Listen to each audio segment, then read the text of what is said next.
Hi, this is Kimberly. First of all, I'd like to do a shout out to Aunt Linda in the UK, one of my biggest fans. She reminded me this morning of this video that I'm about to play for you. It's an oldie but goodie. It's more for the newer subs who may have only seen a handful of my videos, and it's for the older ones too that put up with pretty much anything I do.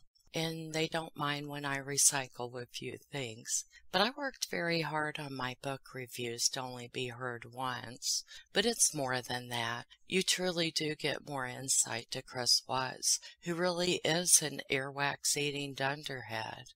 This explains more of his psyche. Not so much about his soul or his spirit, but Miss Lena Derhally, the author of My Daddy is a Big Fat Clumsy, Awkward, Bumbling, Inadequate, Substandard Hero, whatever. Although she tries, Miss Lena does, she really can't make sense of it either as to why a grown man who knows he's on camera would eat his earwax.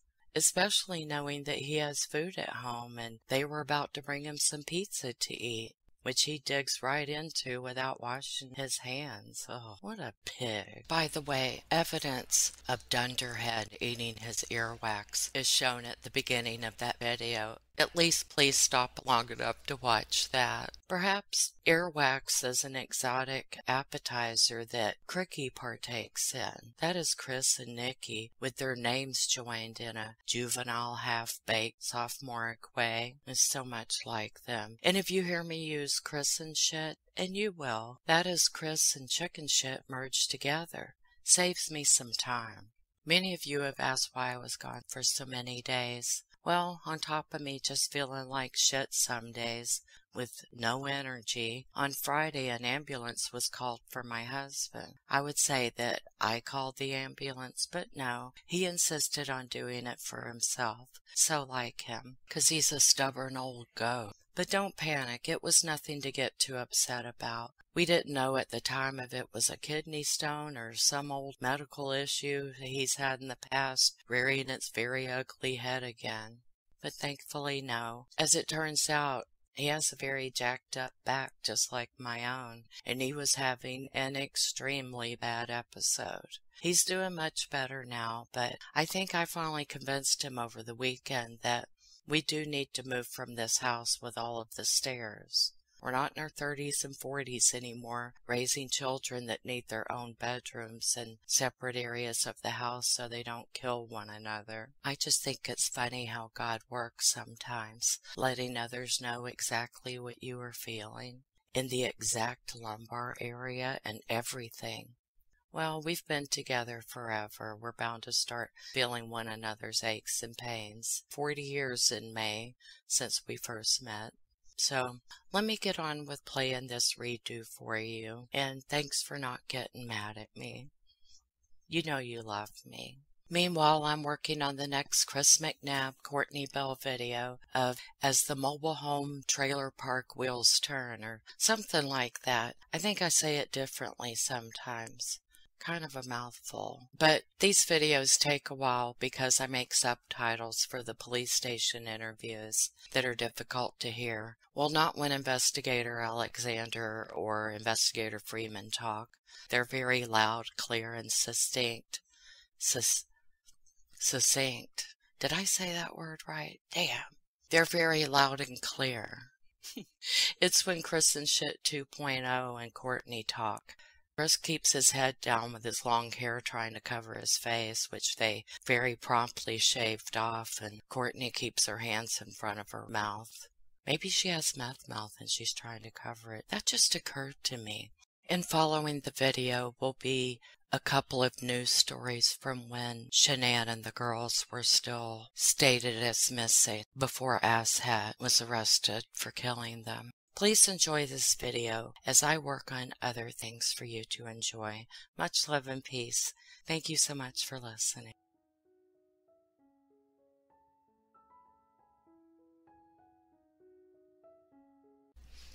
Hi, this is Kimberly. This is a synopsis and critique of Chapter 18 of the book My Daddy is a Hero, How Chris Watts Went from Family Man to Family Killer by Lena Derhally. The title of this chapter is Exploitation, Entitlement, Empathy Impairments. Let's start this chapter by going over these new vocabulary words. They will come into play later when Miss Lena begins to give her insight into piss face. First we have exploitation, the action or fact of treating someone unfairly in order to benefit from their work, their efforts, or labor. Let's use this word in a sentence. The recent Lifetime movie was an exploitation of Shanann's character in nature. Next word is entitlement, having a right to something, a right to benefit specified especially by law or contract, belief that one is deserving of certain privileges. Let's make a sentence. I think Chris and Shit felt a sense of entitlement to having a fresh new start in life now that he had learned a lot of shit from Shanann. Therefore, the family he had now could not be in the picture. Empathy impairments. Empathy is the ability to understand and share the feelings of another, being aware of, being sensitive to, and vicariously experiencing the feelings or thoughts of another. Impairment is having a disability of a specific kind, being in an imperfect or weakened state or condition, or diminished in function or ability. Let's make a sentence. During the last few weeks of Shanann's life, the texts exchanged with her brain-dead husband made it glaringly clear that he had empathy impairment. And now on with the chapter called Exploitation, Entitlement, Empathy Impairments.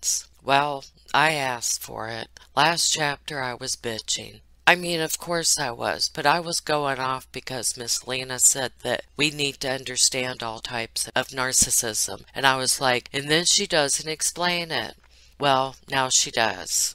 Dear Miss Lena, thank you. I stand before you today, hat in hand, and profusely apologize for not being patient. I am much obliged, ma'am, and I'm sorry I was a bitch. I can't help it sometimes. However, not only is it a personality shortcoming, but many seem to find my bitchiness as a source of amusement.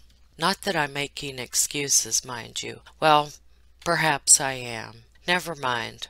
Respectfully yours, with sincerest gratitude and kindest personal regards, Kimberley. But before we get started, I want to share an alarming video I uncovered. A fucktard eating his own earwax. Yes, I'm not kidding. I was like, no, someone is pulling our leg. But no, watch. I will link the channel that I got it from. I'm not sure if they were the first to discover this, and I shaved it down just so you see the unsettling, revolting, and stomach-turning parts. I usually skipped over those parts where he was just sitting there with his own dim-witted mind. Maybe we should go back and study all of these bits. But now that I've apologized to Miss Lena and shown that Chris and Shit really is an earwax-eating piss face, let's go on with the chapter. Again, it's called Exploitation, Entitlement, Empathy Impairments. Those terms will come into play later on. Go ahead and get your pajamas on, a snack, and a beverage of your choice. Go on, I'll wait. I'll not do any whining and bitching or enter into a state of going-offness without you. We have a lot to cover. Ready? Ready? Okay. Oh my God, this was a long as hell chapter, and it was tedious. There was too much information, details, and explanations. My head was just full. I didn't really care to learn about all kinds of mental illness, just the one that Fuckface has. But I do appreciate the explanations, don't get me wrong, as I do believe many will find it helpful, including myself. I just wasn't expecting a condensed college course. I feel like I was reading a textbook. This shit's supposed to be fun. I just wanted her to tell me what the hell is wrong with that dumb bastard. You guys, please be sure to check out the channel Live Abuse Free if you've not already, especially if you are in an abusive relationship. I'll provide the link in the description. This lady is very sweet, and she explains about every single kind of narcissist known to man, as well as Miss Lena does. She also prepares you for holiday gatherings and things like that, you know, when you're going to be meeting up with your crazy ass family.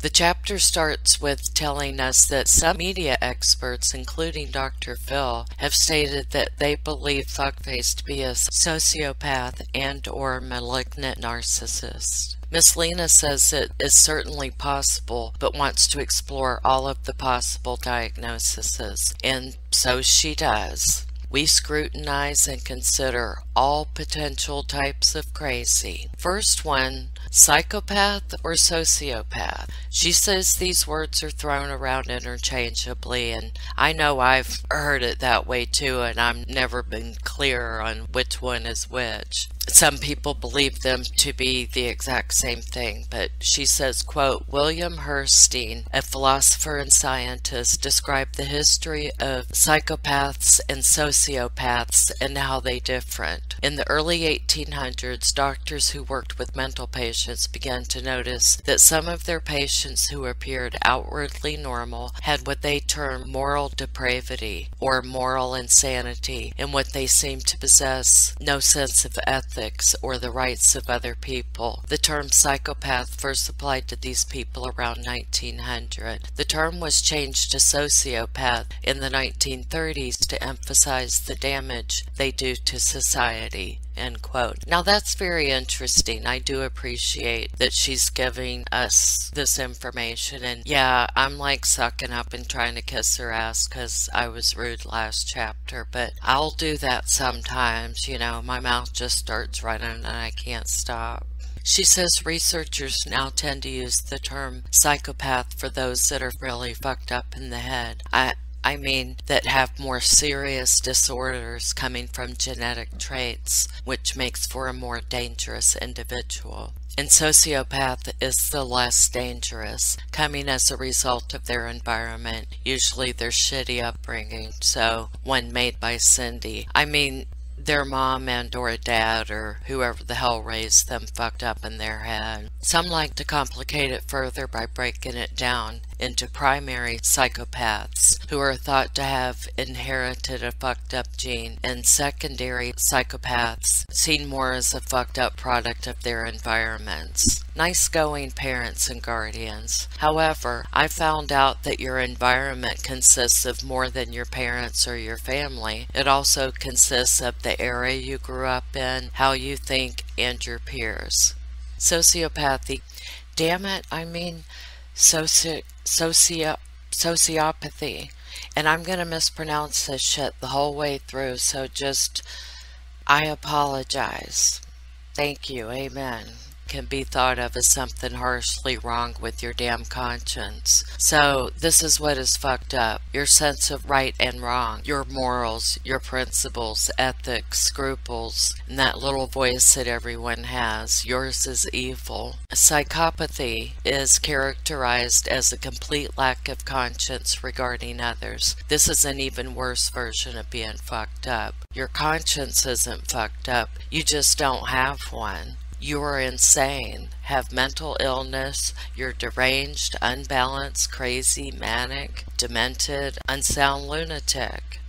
The book reads, quote, psychopath and sociopath are not technical diagnoses in the DSM-5, but are under the umbrella of a personality disorder known as antisocial personality disorder, also called APD. Some in the mental health professionals world say there is not a difference between a psychopath and a sociopath, and others say they are separate. In order to be diagnosed with a personality disorder, you must have problems with not only yourself, but in relating to those around you. I would imagine those go hand in hand. If one is having challenges with themselves, how the hell are they going to be able to not annoy others and not get on their nerves with unwanted behavior?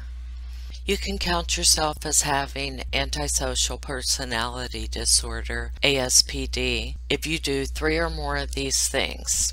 breaking the law, being a liar pants, fly by the seat of your pants, fight, quarrel, being hostile and belligerent, don't give a shit about safety, just in general don't give a shit or don't give a fuck. You're careless and reckless and irresponsible, including with money. You don't give a shit, and you have no fucks to give. You just don't feel remorse or guilt about any damn thing. I would venture to say that at times we all have some of this antisocial personality disorder of which Miss Lena speaks on a sporadic and unfortunate incident, or is that just me? In the DSM-5, conduct disorder is very much like ASPD, as we just discussed, but ASPD is considered a diagnosis for ages 18 and older, and conduct disorder needs to be present before the age of 18 in order to meet the criteria for diagnosis. That's very interesting. People with conduct disorder may have these characteristics: aggression to people and animals, uses bullying, initiates physical fights, has a weapon that can cause physical harm, physically cruel to people and animals, has stolen while confronting a person, has forced someone into sexual activity, destruction of property, deceitfulness or theft, serious violations of rules. And then she goes on and on about people that killed and tortured animals. Jeffrey Dahmer was one. I couldn't even watch the news when they came on to talk about him. I'm pretty sure it was back in the 80s. I still get queasy when I think about it, so please, I just can't with Jeffrey Dahmer. I've never delved into the Jeffrey Dahmer nightmare, and I never will. So if you're hoping I'll go there one day, no, I won't. I promise you. It's just not gonna happen. And then there's this thing called Hare Psychotherapy Checklist, and Hare is H-A-R-E. And if someone rates over 30 on the test, they are said to be psychopathic. You can easily find this test online if you want to see if you're psychopathic or not. I just don't even want to go there myself. I think we all are, just a tiny bit. And then I found myself getting bored and yawning. I don't want to learn about every mental illness out there. I'm not trying to be rude again, but I am rude at times. I want to find out about Chris and shit, and a little about Nicoli, and then Cricky as a whole, plus Shanann, of course, too. And while we're at it, Cindy and Paparani. Our next nutcase is narcissist. People throw around the word and use it liberally in the media, Miss Lena says. It's much more than being self-important and taking selfies all the time and doing the me thing. Quote, in order to meet the criteria for NPD, a person must demonstrate grandiosity, lack of empathy for others, and a need for admiration. They often believe they're superior or special. Their self-esteem is incredibly fragile, and they do not take even the slightest criticism well. I'm just thinking of somebody that's in a very high political office that meets this. If they experience any perceived criticism, they fly off the handle, which is referred to as narcissistic rage. Quote, a narcissist will have 5 or more of the following symptoms: exaggerates their own importance, is preoccupied with fantasies of success, power, beauty, intelligence, or ideal romance, believes he or she is special and can only be understood by other special people or institutions, requires constant attention and admiration from others, has unreasonable expectations of favorable treatment, takes advantage of others to reach his or her own goals, disregards the feelings of others, lacks empathy, is often envious of others or believes other people are envious of him or her, shows arrogant behaviors and attitudes, end quote. Yes, we all know at least one narcissist. Again, if you check out Live Abuse Free channel, she'll tell you how to handle them at awkward social occasions. Just the day-to-day as well she covers. As a reminder, she's excellent. Let me know in the comments if you too are a narcissist, and if you are, which kind. There are lots. Covert, communal, and malignant narcissists, for example. Another type of narcissist is referred to as a covert or introverted passive-aggressive narcissist.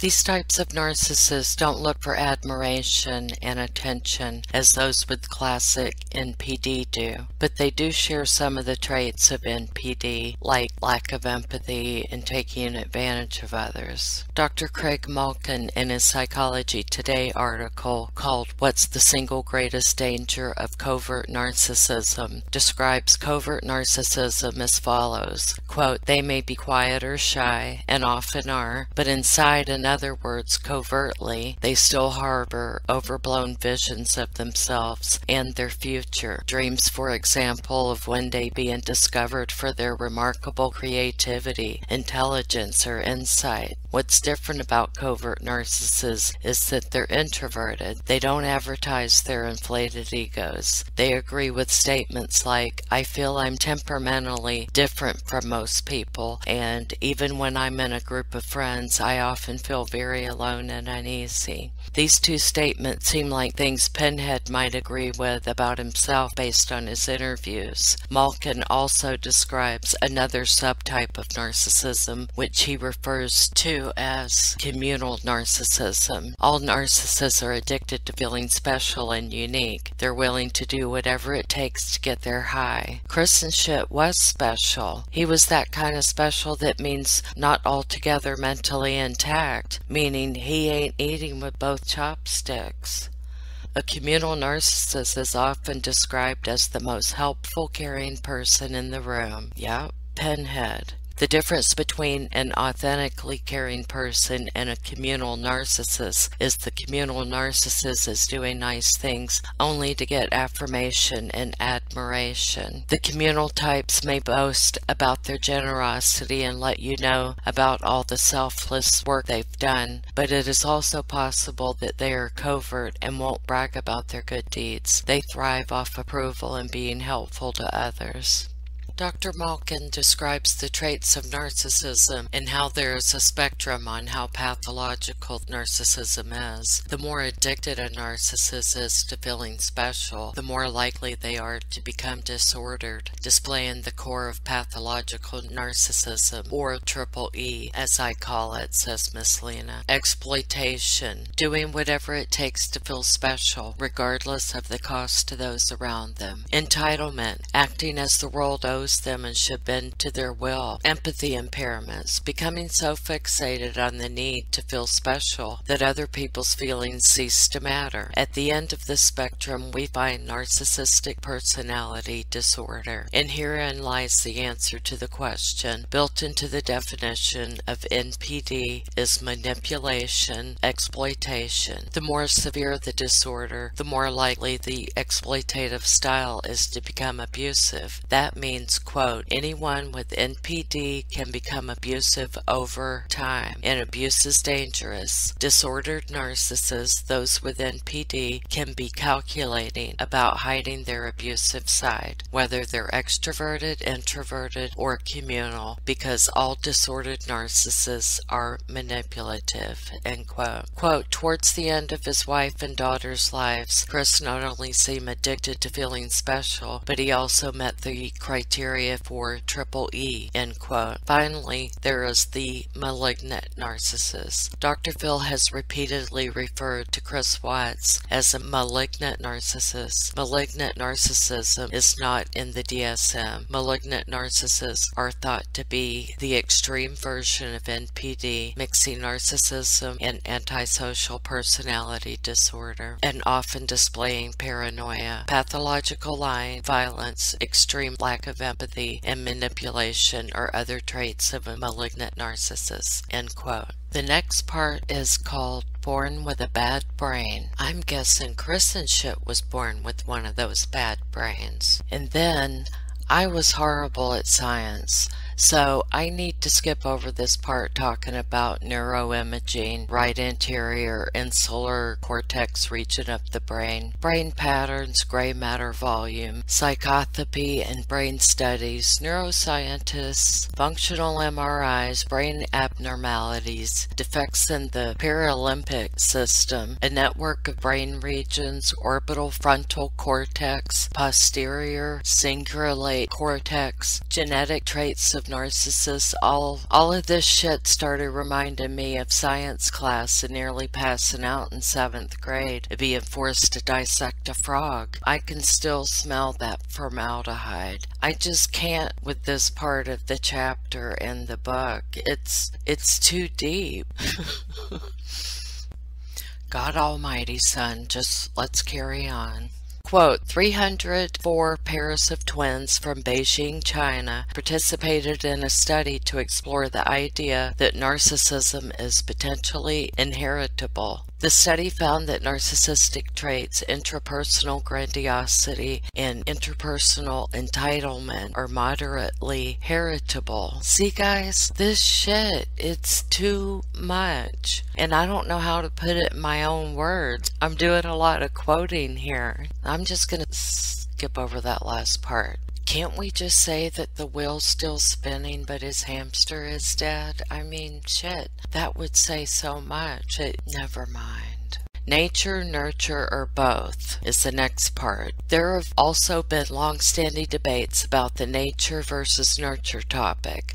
For example, the best predictor of whether you'll get divorced is whether your parents did. And people say, sure, if your parents were divorced, you had bad role models for married life. However, research with adoptees show that parents' divorce would predict yours even if you were adopted at birth and raised in a different family. That is crazy. The problem is that the environment is out there. You can see it and feel it, and you never see genetics. In other words, you cannot escape crazy. Parents can make a difference, obviously, to some extent. You may be able to control their behavior, but you're not changing who they basically are. This is why children can be raised in the exact same environment and turn out totally different from each other. This is one of the reasons it's important not to jump to place blame on parents when their child does something awful. Yeah, but what about those interviews Cindy Watts did? They scream dysfunction.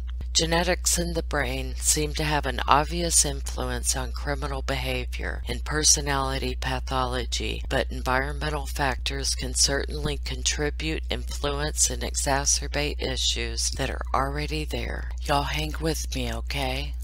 Narcissism is more about insecurity and low self-worth as opposed to high self-esteem and abundance of self-love, which is contradictory to what we really think about it, you know, that they just love themselves, but they really don't. It's obvious. They hate themselves. Now this is interesting. Narcissism as a personality disorder is a defense mechanism developed at some point in childhood that is in place to help protect the child from feeling the pain of having a vague sense of self, low self-esteem, and often feeling unacceptable, unloved, and unwanted. If a parenting style is neglectful, authoritarian, or abusive, a child can develop a grandiose sense of self to cope with those feelings of inferiority and abandonment. Psychopaths must constantly practice portraying emotions, and they can get really good at it. If you are a person void of empathy, in order to manipulate people and get them to like you, you must become really good at convincing people you are nice, kind, and generous. Chris Asshat Watts. Otto Kernberg, a psychoanalyst who is most known for his work on narcissistic pathology, believed that, quote, NPD is rooted in the child's defense against a cold and unempathetic parent, usually the mother, Cindy Watts. Oh wait, that was from my notes. Usually from the mother, period. Then Miss Lena talks about overindulgent parents that constantly praise their children into being another kind of narcissist. I'm gonna name it myself. I'll call it a snowflake. That's my professional term, not Miss Lena's. It had nothing to do with Pinhead's upbringing. I just wanted to throw it out there. I'm bored. I'm trying to entertain myself. Are y'all still there? You know, and in case y'all aren't there, I'm just going to babble on to myself for a second. All these people are telling me that I'm negative and shit. This case is not all about sunshine and roses. I cover true crime. What the hell do you expect? God, Some people are just stupid. You know what I miss? I miss being able to slam down a phone when I'm pissed off and, want to end the call. Just pressing the end button just doesn't do it for me. Miss Lena said I have to get back to it. Are psychopathy, sociopathy, and narcissism treatable? Turns out this is a controversial topic. Some believe these disorders cannot be cured, but are treatable, and others believe personality disorders are not treatable, depending on how extreme the case is. One of the reasons narcissism is so hard to treat is because narcissists almost never come to psychotherapy. They don't have a problem, and they know better than anybody else anyway. If a narcissist does go to therapy, it is because they are at an all-time low, or they are going for couples therapy. And then they are convinced that once the therapist hears what the hell is going on, that they will say that the partner is the problem. Of course, you will not ever get accountability from them. And if you do, it's usually self-serving and will benefit them in some way. As you may recall, Chris Watts refused to go to counseling with Shanann, and Miss Lena says he has not yet received any form of psychological evaluation or counseling in prison, but a paper came out recently, or a couple of months back actually, saying that he did have a brief evaluation at intake when he was taken in at Dodge Correctional. He's dumb, so he didn't know what it was. I'll see if I can find that. But the truth be known, this chapter has worn me the hell out.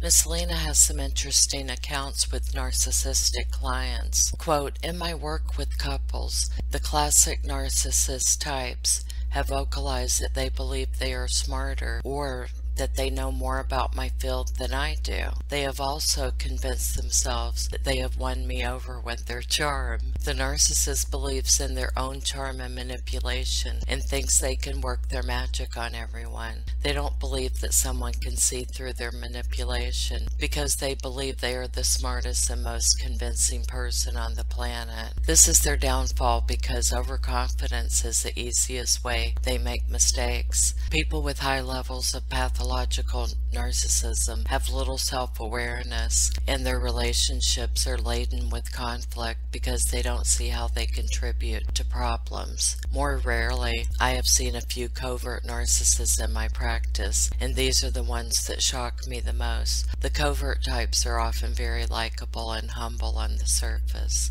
They work hard in therapy, and they seem like they really want to improve their relationship.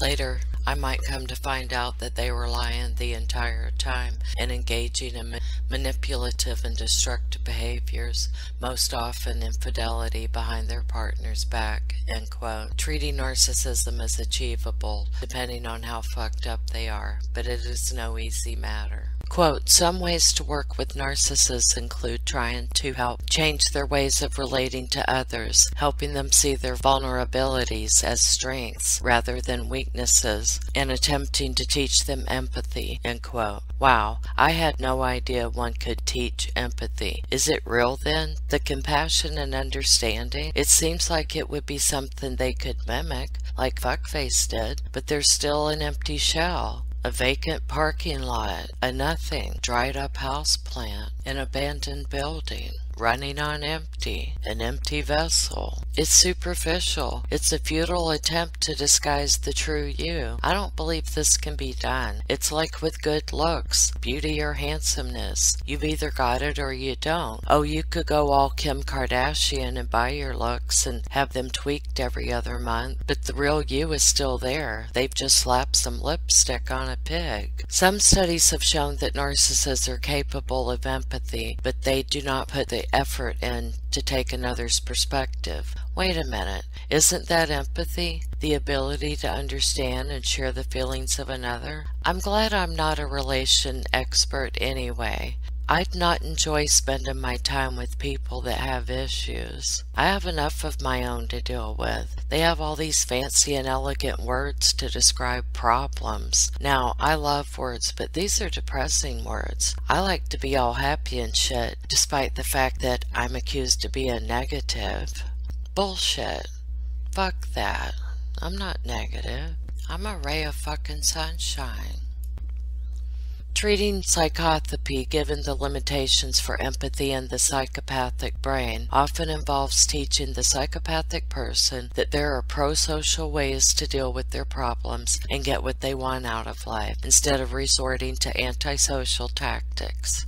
So, Miss Lena teaches them a nicer, more polite way of still being all bossy and in charge and shit. But that'll make everyone around them on edge and waiting for the other goddamn shoe to drop. You know what I'm talking about. That asshole, oftentimes a boss, that usually communicates by hollering and degrading contemptible orders and insults. Then, all of a sudden, one day comes in and it looks like them, but it's not, and it's scary and shit, and everyone walks on eggshells anyway, trying to communicate with eye movement and silent mouthing, while trying to pretend this shit is normal. I have PTSD from some of that damn malarkey in the corporate world. I've seen it time and time again, where the corporate world orders someone to go get some anger management or something to that effect, and they come back all weird and they're still scary and intimidating. You're just waiting for them to blow. And now we have the narcissist in a romantic relationship. When a narcissist pursues and enters a romantic relationship, this is the beginning of a clusterfuck. You'll be on the receiving end of emotional turmoil and abuse from your romantic narcissist partner just because you fell in love with a bonehead jackass jerk. But please, take comfort in knowing that they have chosen you for their narcissistic supply. Miss Lena expounds. In her Psych Central article, What is Narcissistic Supply?, Dr. Sherry Stein says, quote, narcissists are all about protecting the self at the expense of the other. Because of the narcissist's inability to connect in a healthy way with another person, he uses a system of relating that is created in order for the narcissist to take care of himself. Instead of a healthy connection, a narcissist seeks for narcissistic supply, end quote. Dr. Stein also states that some forms of narcissistic supply are as follows: attention, compliments, praise, sex, a feeling of power and control, accomplishments, an addictive substance or activity, and emotional energy, positive or negative. Sounds like any typical relationship to me. The narcissist is fueled by a narcissistic supply and finds value in people only when they are giving them supply. The supply further reinforces the narcissist's pathological need to be validated, admired, needed, wanted, and adored. Without narcissistic supply, the narcissist is nothing. They just dry up and go away. So stop being their supply.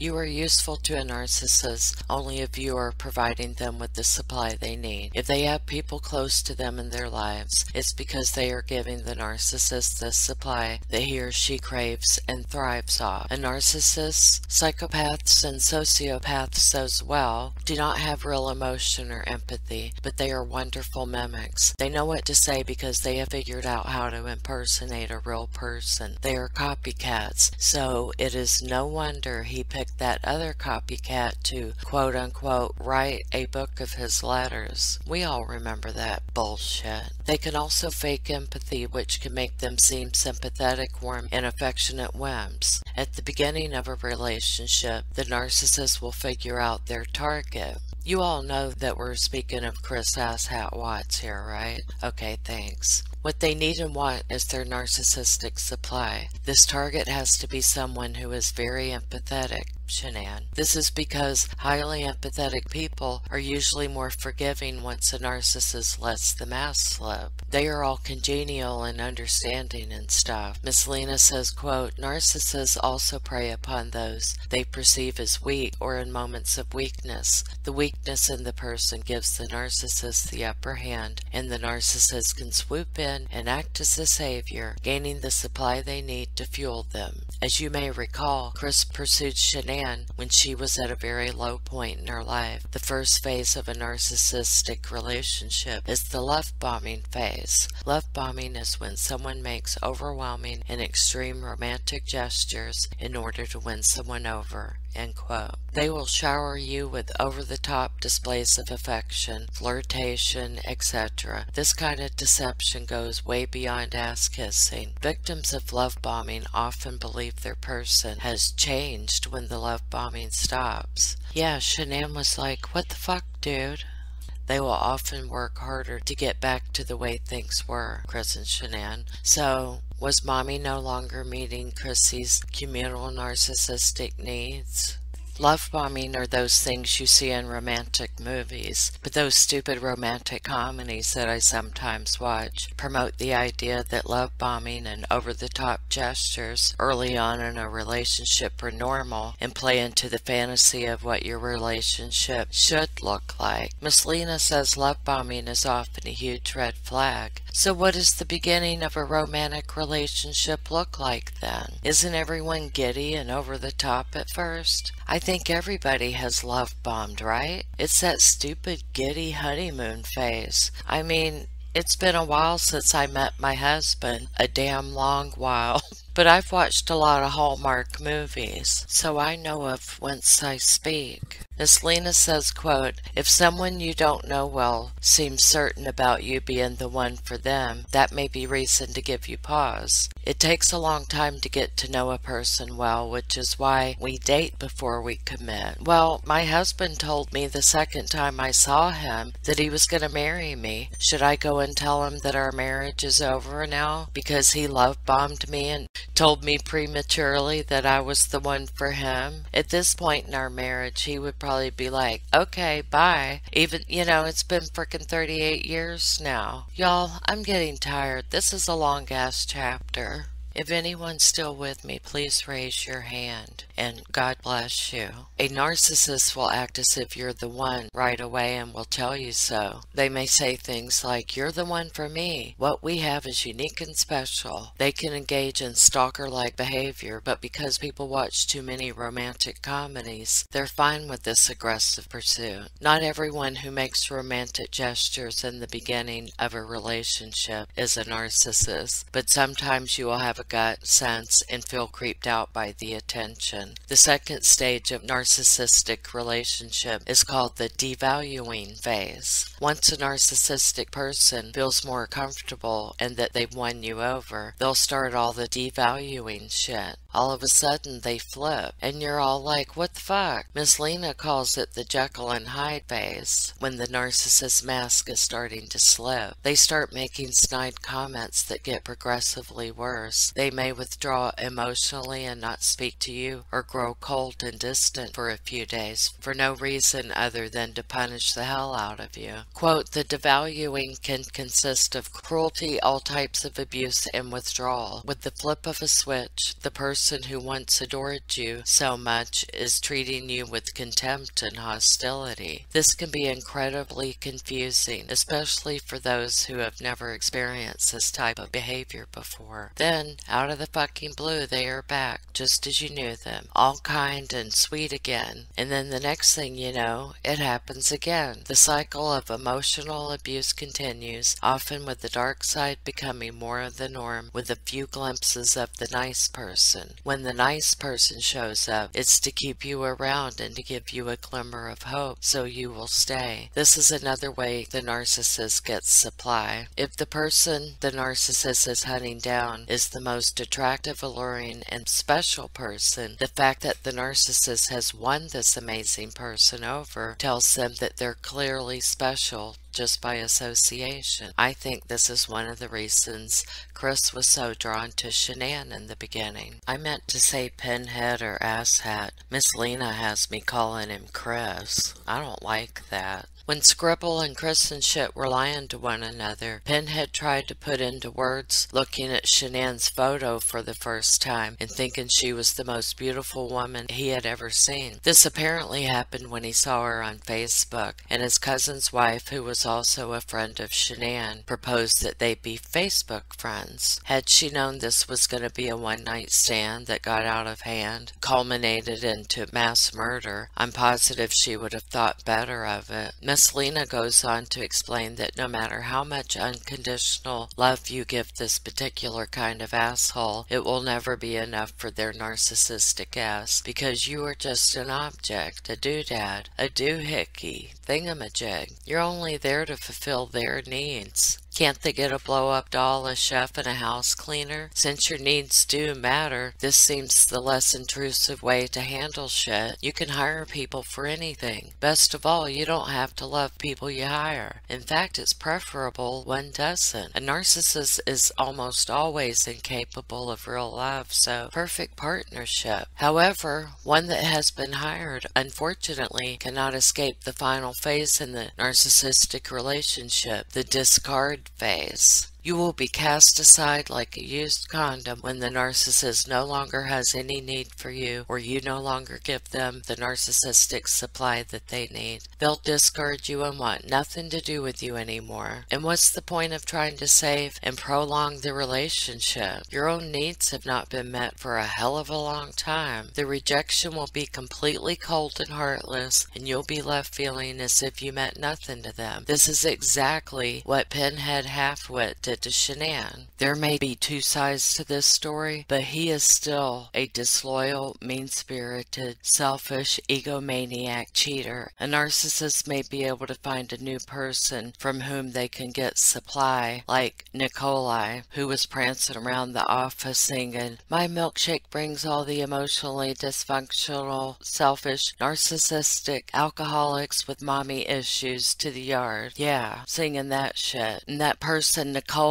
will seem more exciting because she comes with the thrill of a new relationship. Quote, "If you're thinking this sounds like exactly what Chris did to Shanann, Bella, Cece, and Nico, you're correct. Discard doesn't even seem to fully describe the enormousness of what he did to them." End quote. When a narcissist is done with you, they truly do not care anymore. As in, fuck all this shit, I'm done. Zero fucks do they care. And then Miss Lena asks, "What is Chris Watts?" Why, I'm so glad you asked. He's a shitsack, honey badger, shithead, moron, useless tit, murdering monster, demon from hell, sorry ass, freak show nutjob, horrible freaking evil bastard, dickwad, sick fuckhead, douchebagette, dog meat, shit-stained trash, adulterer, monstrous, self-centered scumbag, crybaby bitch, toxic, fucked in the head, dysfunctional, shitty enema, jackass, dingbat, smooth brain, dumb, shallow, ignorant, dinkster, dipshit, lily liver, snotburger, doo-doo head, smelly ass sniffer, irresponsible, douche noggin, fool ass clown, failure, lazy prick socket, ugly slut hammer, annoying as fuck, mediocre ment, crying baby on a plane, dead shit, itchy sweater, blowhard, dick ass, frothy, elf skin, footlicker, waste of human tissue. Hot damn, we finally get to this part. The author tells us that Fuckface definitely had the qualities of a psychopathic person. Defective emotions, empathy and remorse, criminal behavior, pathological lying, manipulative, shallow emotional response, need for stimulation. Wait a minute, I just have to jump in here and say, if the next chapter is going to be this long and this hard, I'm going to have to go to bed and slam the door.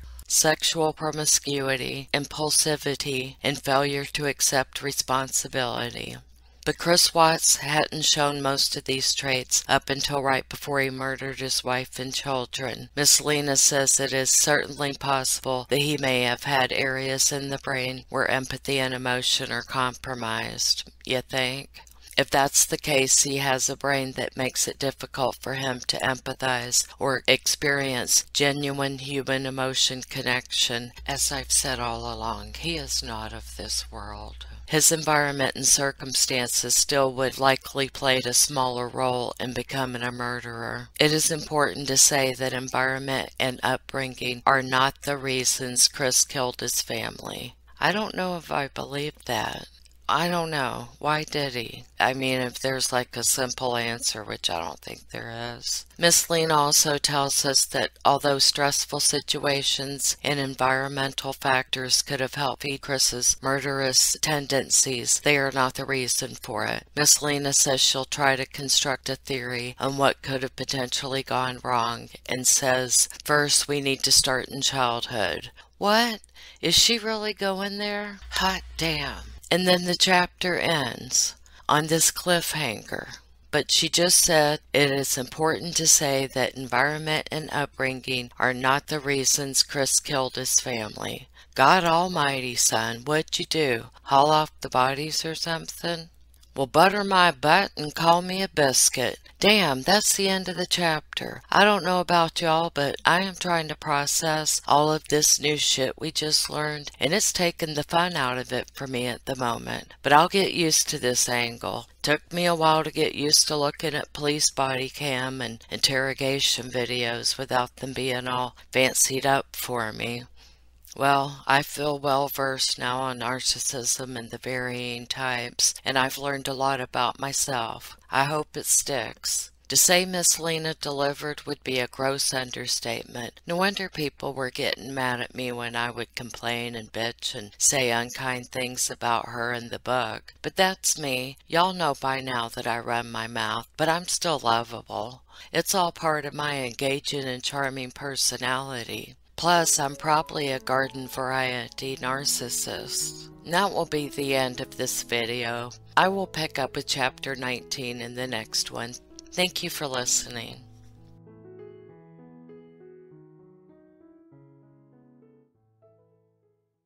Well, police really don't have a lot of information right now. We do know that this neighborhood where Shanann Watts and her two little girls live is the last place that anyone saw the three missing people. Watts' friend says she did a wellness check with police yesterday, and as they were making their way around the home, they found Watts' purse, keys, car, and phone all in their rightful places inside the home. And that really has Watts' friend worried because she said her friend would never go anywhere without her phone.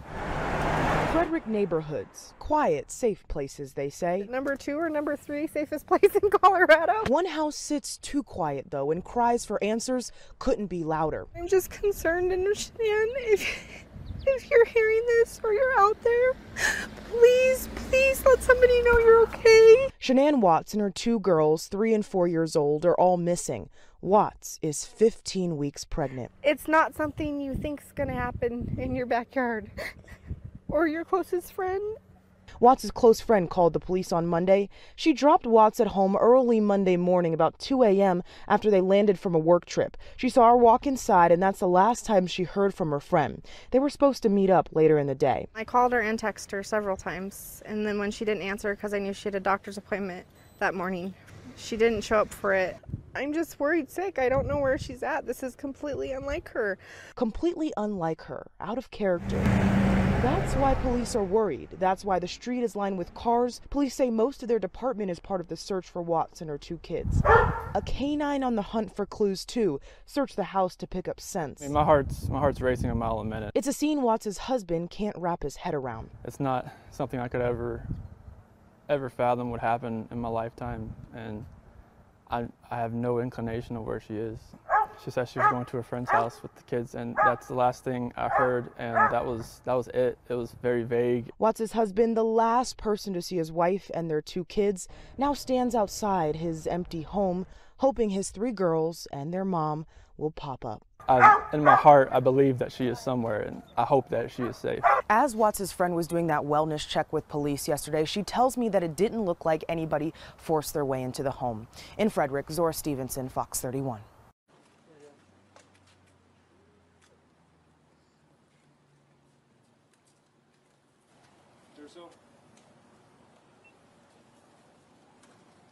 Can we have them?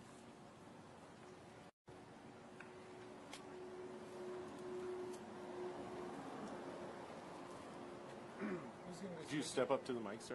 I'm sorry. Thank you. Yes.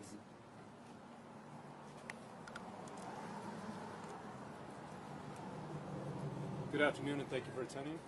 I apologize for the late notice of this meeting. My name is Sergeant Ian Albert, and I'm a Public Information Officer for the Town of Frederick Police Department. On August 13th at approximately 1:40 p.m., Frederick officers responded to the residents of the 2800 block of Saratoga Trail in our town regarding the welfare check. A friend of the family had called, advising that they had not heard from Shanann Watts and was concerned. After visiting the home, our agency began the investigation of the following missing persons: Shanann Watts, age 34, Bella Marie, age 4, Celeste, who also goes by Cece, age 3, Shanann's 2 daughters. As our investigation continued to unfold, we reached out to both the Colorado Bureau of Investigations and the Federal Bureau of Investigations. Both agencies have provided us with an immense amount of support and staff that is needed to handle a case of this magnitude. There's a lot at stake here, and we are exploring all avenues in order to not rule anything out. I also want to take this time to assure everyone that there is no reason to believe that the public is at risk, and we will continue to update everyone as things unfold. Because this case is ongoing, however, I will not release any details that may jeopardize our investigation.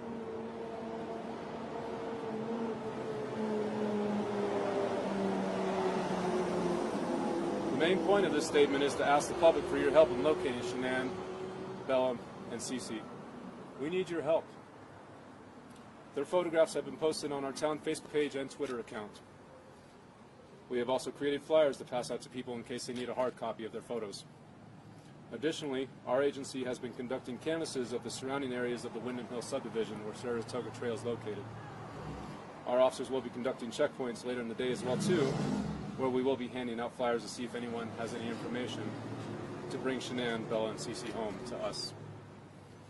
The hearts of our men and women of this agency go out to the family and friends of Shanann, Bella, Marie, and Cece. And I want to assure them, along with you all, that we are working around the clock on this case and will not rest until we have the answers that we are looking for. I will be providing another update at around 6 p.m. I thank you all for your patience, and that is all I have. Thank you. Why is there no danger to the public?